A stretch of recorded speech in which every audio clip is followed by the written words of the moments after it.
અન્યાય સામે લડો, સરકાર સામે લડો।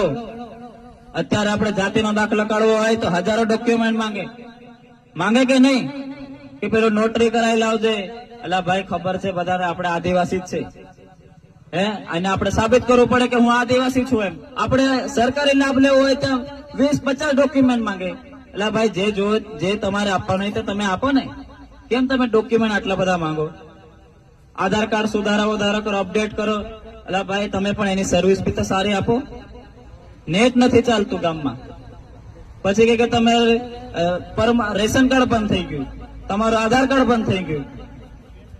આવી બધી તકલીફો છે દોસ્તો। આપણે આવનાર તાલુકા પંચાયત, જિલ્લા પંચાયતની ચૂંટણી આવશે તો તમે બધા દારૂ ચવાણામાં વેચાતા નહીં દોસ્તો।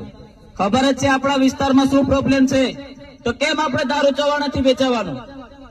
આપણો મત આપણો અધિકાર છે, આપણો વોટ એટલે આપીએ છીએ, આપણને હક અધિકાર મળે। જો વ્યવસ્થિત શાળા હશે, વ્યવસ્થિત રસ્તા હશે તો આપણો બાળક વ્યવસ્થિત ભણશે અને આગળ જશે તો આપણી ગરીબી દૂર થશે। પણ અત્યારે તો સરકારી શાળાઓ બધી બંધ કરી દેવા ગઈ। જે આશ્રમ શાળાઓ હમણાં બંધ કરવાના છે, અહીંયા જોજમાં ને હમણાં આશ્રમ શાળાઓ છે ને, એ બધી બંધ કરી દેશે તો આ લોકો ક્યાં ભણશે? કઈ ભણવા જશે?